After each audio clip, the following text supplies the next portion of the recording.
मैं पंजाब से आता हूँ, मैं पंजाबी हूँ, बट उससे पहले मैं एक इंडियन हूँ, मैं एक भारतीय हूँ। रीजनिज्म सर अपने आप में बुरा नहीं है। ऋषभ सर, अभी कर्नाटका गवर्नमेंट की तरफ से एक इनिशिएटिव लिया जा रहा है जिसके तहत ये कहा जा रहा है कि प्राइवेट सेक्टर में भी अब रिजर्वेशन का प्रोविजन किया जा रहा है।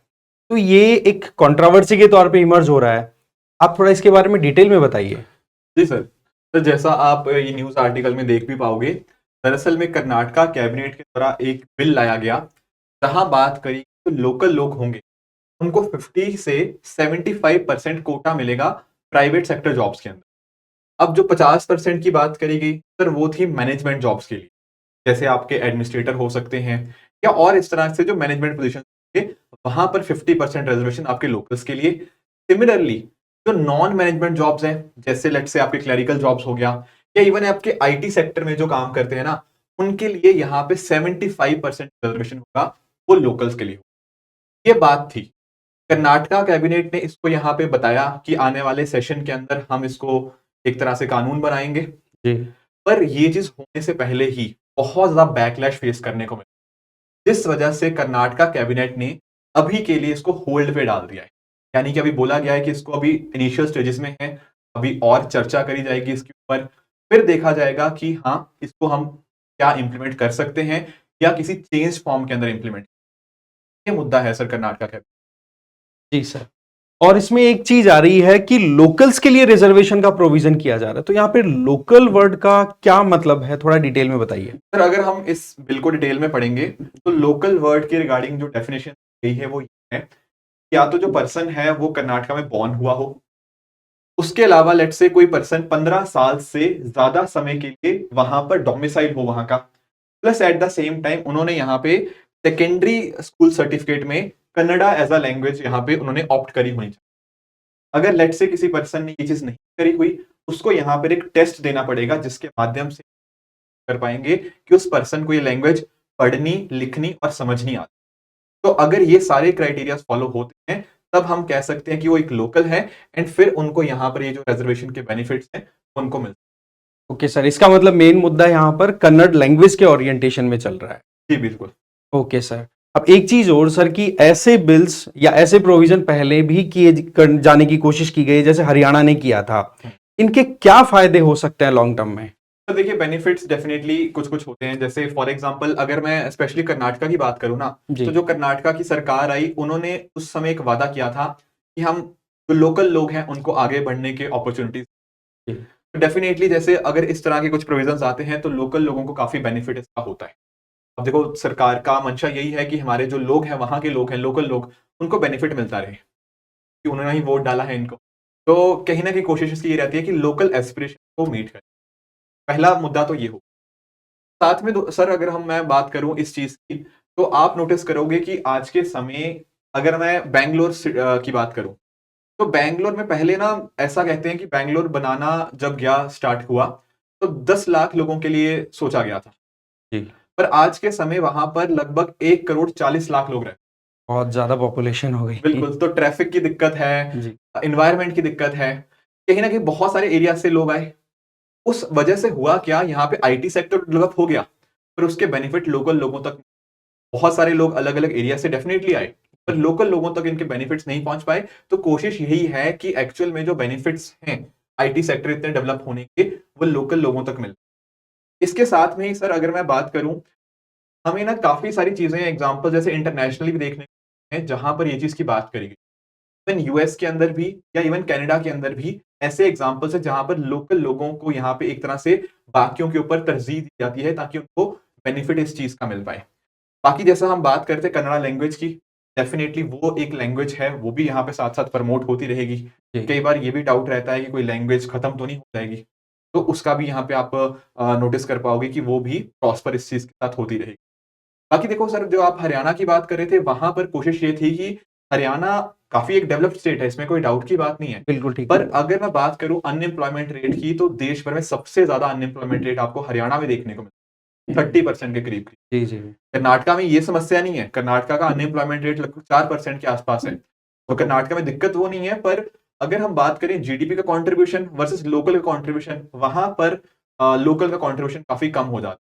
तो उसको बेनिफिट देने के लिए यहाँ पर हमें ये चीज देखने को मिलती है, रिजर्वेशन की बात हो रही है। लोकल भी ना, इनफैक्ट ना यहाँ पे कर्नाटका में अगर हम बात करें तो कोशिश ये की जाती है कि लैंग्वेज भी एंड लोकल लोगों को ज्यादा से ज्यादा प्रमोट किया जाए। मैं काफी टाइम सर कर्नाटका में रहा भी हूँ। एंड अगर आप नोटिस करोगे ना, जो बोर्ड्स होते हैं, जी, जैसे जी। कोई एडवर्टीजमेंट हो गया, हाँ, वहां पर भी बोला जाता है कि आप इंग्लिश नहीं, हिंदी नहीं, या कुछ एक परसेंटेज आप अपना बोर्ड का आप हिंदी और इंग्लिश में लिखो, पर कुछ एक परसेंटेज आपके जो भी एडवर्टीजमेंट है या जो कुछ आपका आपका एक इंस्टीट्यूशन के बाहर या एक ऑर्गेनाइजेशन के बाहर जो बोर्ड होगा, वो आपका कन्नड़ा लैंग्वेज के। तो एक तरह से लोकल एस्पिरेशंस यहाँ पे डेफिनेटली मीटअप होते हैं। बाकी संविधान में राइट टू लाइफ की बात करी गई है, जी। तो वो भी प्रमोट होता है इस चीज के साथ। डेफिनेटली सर बेनिफिट्स इसके हमें कुछ एक एंगल्स में देखने को मिलते हैं। अब वहीं सर अगर बेनिफिट्स की बात करें तो जब ये नई चीजें इंप्लीमेंट करने की कोशिश की जाती है तो वहां पर चैलेंजेस भी डेफिनेटली होते ही हैं। तो इसमें क्या-क्या चैलेंजेस आपको दिखाई पड़ रहे हैं वो भी बता दीजिए। सर चैलेंजेस भी डेफिनेटली हैं। अब देखो सर, इंडिया एक कंट्री है। बिल्कुल सर। डेफिनेटली सर, मैं पंजाब से आता हूँ, मैं पंजाबी हूँ, बट उससे पहले मैं एक इंडियन हूँ, मैं एक भारतीय हूँ। ये बिल्कुल इसी तरह से सब लोग अपने अपने रीजन से डेफिनेटली आते हैं, पर एक जो बात होती है ना कलेक्टिव आइडेंटिटी की, द पीपल ऑफ इंडिया की जो हम बात करते हैं, राइट, राइट। ये चीज जब ऐसे हर एक स्टेट करने लग जाती है, तो कहीं ना कहीं देश इस तरह से डिवाइडेड फील, जी, बिल्कुल। जैसे अब एक तरह से पेंडोरा बॉक्स ओपन करने वाली बात है। हाँ, फिर हरियाणा, रीजनलिज्म राइज होने का स्कोप बन एग्जैक्टली जाएगा। सर, हरियाणा अपनी बात करेगा, आंध्र प्रदेश अपनी बात करेगा, कर्नाटका अपनी बात करेगा। तो रीजनलिज्म जो है ना, वो कहीं ना कहीं, रीजनलिज्म सर अपने आप में बुरा नहीं है, पर उसकी वजह से जब आपस में कॉन्फ्लिक्ट बढ़ने लग जाए ना, तो वो एक चीज गलत हो जाती बिल्कुल ठीक। है। एक कॉन्सेप्ट हम पढ़ते हैं अस वर्सेस डेम का। हुँ। ऐसे ना, मतलब इस तरह के जो हमारे सामने जो कुछ प्रोविजंस आती हैं, उससे वो अस वर्सेस डेम की फिलॉसफी बहुत ज्यादा बढ़ जाती है कि मैं कनाडा हूं, आप नहीं हो। तो मुझे एक बहुत ज्यादा एक डिफरेंस आपके और मेरे में फील, बिल्कुल sir. That is one aspect. इसके अलावा एक सर सोसाइटी में एक थ्योरी पढ़ते हैं, सन ऑफ सॉइल, जो एक तरह से फिलॉसफी होती जी, है, जी, जी। ये उस चीज को भी बहुत ज्यादा प्रमोट करता है। अगर कोई यहाँ की नौकरी है, कोई यहाँ के रिसोर्सेज हैं, बस उसी जगह के लोगों, ये जो थ्योरी है ना, ये बहुत अपने आप में हमारे नेशनलिज्म की भावना के काफी हद तक अगेंस्ट है। मतलब पॉइंट ये हो गया कि यूनिटी इन डाइवर्सिटी है हमारा सबसे इंपॉर्टेंट प्रिंसिपल, उसके लिए खतरा बन सकता है अगर ये चीजें आगे बढ़ती चली गई तो आगे से आगे। बिल्कुल सर, ये एक एस्पेक्ट रहेगा। जी, हालांकि सर इसका बेनिफिट इस सेंस में होता है कि हम ना, जैसे आप मुंबई का आप जानते हो, जी। मुंबई में बहुत बड़ी आपको स्लम धारा भी देखने को मिलती है। हाँ सर। इस तरह बाकी और इश्यूज भी आते हैं जब इस तरह से बहुत सारे लोग एक जगह पे एकत्रित होने लग जाएं। तो हुँ। कर्नाटका में, बैंगलोर में बहुत ज्यादा लोग जैसे हो चुके हैं। तो ऐसा ये जो प्रोविजन आता है, ये कहीं ना कहीं अर्बन स्लम्स को तो रोक लेता है, पर दिक्कत यहाँ पे ये आ जाती है कि बाहर के लोग फिर वहां जाना ही नहीं, उस वजह से शायद इन्वेस्टर्स भी वहां पे नहीं जाना चाहते। तो इन्वेस्टर्स का भी होता है कि यार, कि हम कहाँ से लेकर आएंगे 75% ये जो रिजर्व। मैं आपको सर कुछ एग्जांपल देता हूँ, जी, जैसे जी। किरण मजूमदार शाह जी की मैं बात करूं, हुँ, हुँ। बायोकॉन के जो फाउंडर रही हैं, तो उनके द्वारा इस चीज को बहुत हैविली, उन्होंने बोला कि यार, ये हम मेरिटोक्रेसी की प्रमोशन करना चाहिए हमें, पर अगर हम ये कहेंगे कि नहीं, लोग ही चाहिए जो कैनेडिगास हों, तो दिक्कत आ जाएगी। इवन मोहनदास पाई जी जो फाउंडर, इन्फोसिस में बहुत इंपॉर्टेंट रोल उन्होंने प्ले किया है, जी, उनका भी यही सेम मानना है। हमारी जो आईटी सेक्टर की बॉडी है, नेस्कॉम, नेस्कॉम ने भी हैविली क्रिटिसाइज किया है। बिल्कुल। तो इन्वेस्टर्स ना, एक तरह से क्वेश्चन मार्क उठ गया इन्वेस्टर्स के दिमाग के ऊपर, क्या हमें एक्चुअल में यहाँ पे जाना चाहिए स्टेट के अंदर, क्योंकि यहाँ की पॉलिसीज तो मेरिटोक्रेसी की जा रही हैं। जी, जी। वहां पर इन्वेस्टमेंट करेंगे, कल को पॉलिसी कुछ बदल गई तो बहुत दिक्कत आएगी, अच्छे लोग नहीं मिले तो क्या होगा, ये सारे कंसर्न। एंड जो आप बात कर रहे थे ना सर रीजनिज्म की, कल ही मैं देख रहा था कि जो आंध्र प्रदेश के अंदर नई सरकार आई है, टीडीपी की जो सरकार आई है, हाँ, चंद्रबाबू नायडू जी बने हैं चीफ बिल्कुल, मिनिस्टर। उनके जो बेटे हैं, उन्होंने ट्वीट किया इस चीज। उन्होंने बोला है कि कर्नाटका में पॉलिसीज ऐसी हो गई हैं, तो आईटी सेक्टर वाली कंपनीज को मैं रिक्वेस्ट करूंगा कि ओके। आप आंध्र प्रदेश में आ जाओ, यहाँ पर आप आके सेटअप करो, यहाँ पे आप रिलोकेट करो, हम आपको बेस्ट फैसिलिटी देंगे, बेस्ट इंफ्रास्ट्रक्चर देंगे, सरकार का कम से कम हो।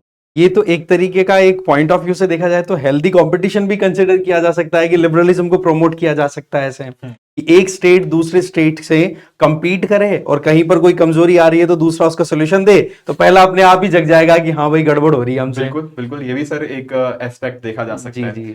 सर आप ना हरियाणा गवर्नमेंट की आप बात कर रहे थे कि हाँ। जो वहां पे बात हुई, जी, तो दरअसल में ना वो मुद्दा दरअसल में कोर्ट में भी गया। जी।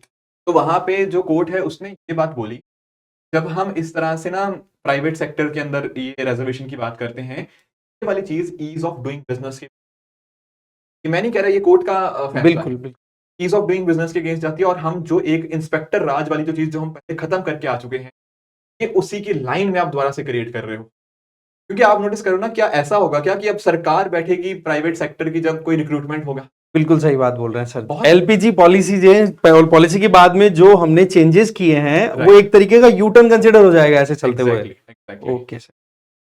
तो आई थिंक सर बहुत ज्यादा जरूरी हो जाता है कि ना एक एक प्रॉपर सोल्यूशन की तरफ निकले यहाँ से। जी, जी। एक सर मेजर जो चीज अक्सर बात करी जाती है ना, जैसे एक ट्रिपल टेस्ट की अक्सर बात करी जाती है, जी, सुप्रीम कोर्ट ने ये ट्रिपल टेस्ट की बात करी गई है जब भी रिजर्वेशन जैसा मुद्दा आता है। बात ये करी गई कि देखो जो रिजर्वेशन जब भी दिया जाए, तो कहीं ना ऐसा नहीं होना चाहिए वो मेरिटोक्रेसी, ये नहीं होना चाहिए कि रिजर्वेशन आप इतना दे दो जैसे सही नहीं फिर वो एंटाइटलमेंट को एक राइट कंसिडर कर लेंगे तो वो भी फिर एक कहते हैं ना कि एफर्टलेस लेबर हमारे पास बच जाएगी तो फिर वो बोझा हो जाएगा, बिल्कुल वो फिर हमारे लिए प्रोडक्टिविटी नहीं आ पाएगी। जी, जी हम्म। सर। वो एक एस्पेक्ट रहेगा सर। इसके अलावा अगर मैं बात करूं तो प्रॉपर डेटा हमारे पास जरूर नहीं, कितना कोई पीछे पिछड़ा हुआ है, plus at the same time जो लोकल हमारी बॉडीज होती हैं उनमें लोगों का कैसा कंट्रीब्यूशन है, वो एक एस्पेक्ट बनता है सुप्रीम कोर्ट के जो वर्डिक्ट। तो वो सारी चीजें यहाँ पर भी हम अडॉप्ट कर सकते हैं। Plus at the same time sir हर अगर अगर हमारा फोकस ऑफ डूइंग होगा, इन्वेस्टर्स का हम ध्यान रखेंगे, तो सबसे ज्यादा जरूरी पता क्या है? सबसे ज्यादा जी, जरूरी है लोगों को स्किल्स देना। बिल्कुल ठीक सर। आई थिंक अगर हम लोगों को अच्छे स्किल्स दे पाएंगे तो शायद इस तरह की पॉलिसीज की जरूरत ना है। देखो मतलब मुद्दा ये नहीं है कि हरियाणा के लोगों को नौकरी मिल बेसिकली रिजर्वेशन दें।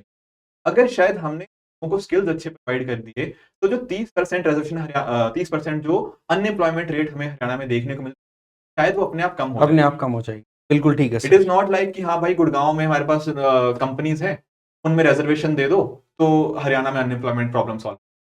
ये शायद तरीका ठीक नहीं है। ये एक शॉर्ट टर्म बेनिफिट जरूर हो सकता है, मे बी कुछ वोट बैंक पॉइंट बिल्कुल वोट सर। बैंक पॉलिटिक्स हो सकती है। जी, तो हमें सर फोकस यही रखना चाहिए कि शॉर्ट टर्म गेन्स के वजह से अपने जो लॉन्ग टर्म हमारे बेनिफिट्स हमें मिल सकते हैं, हमारे अच्छे स्किल्स के साथ, अच्छी एजुकेशन के साथ, अच्छे इंफ्रास्ट्रक्चर डेवलपमेंट के साथ, वो हमें मिस नहीं। तो ओवरऑल हमने यहाँ पर जान लिए कि किस तरीके से ये प्रोविजन चल रहा है, क्या इसके बैकलैशेस देखने को मिले हैं, जी। क्या बेनिफिट्स हैं, क्या चैलेंजेस हैं। तो सर लास्ट में एक चीज और बता दो, इसका वे अहेड क्या होना चाहिए जो कि एकदम बैलेंस्ड अप्रोच के साथ हम आगे बढ़ सकें।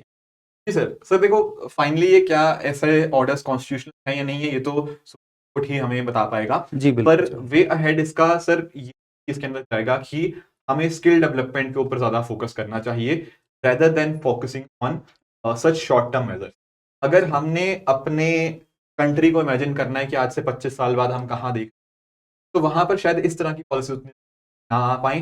रेदर देन अगर हमने इंफ्रास्ट्रक्चर डेवलपमेंट के ऊपर क्या होगा, जी अगर हमने इन्वेस्टर फ्रेंडली पॉलिसीज बनाई होंगी while keeping in regional aspirations in mind, अगर ये सारे एस्पेक्ट्स आई थिंक हम वर्क अराउंड कर पाएंगे, तो ना सिर्फ कर्नाटका बल्कि मैं एक्सपेक्ट करूंगा पूरे इंडिया में हमें अनएम्प्लॉयमेंट है या बाकी और इश्यूज है ना, वो काफी हद तक हम सॉर्ट आउट कर पाएंगे। इंडिया ओवरऑल अलग अलग कल्चर, अलग अलग लैंग्वेजेस के इंस्टीट्यूशन को इकट्ठा करते हैं तब इंडिया बनता है। बिल्कुल तो इंडिया का ये जो बॉन्ड है ये भी बचा रहना जरूरी है और साथ ही साथ कुछ कॉम्प्रोमाइज भी नहीं होना चाहिए, ऐसा कुछ हो। बिल्कुल सर। Thank you. ठीक है, थैंक यू सो मच।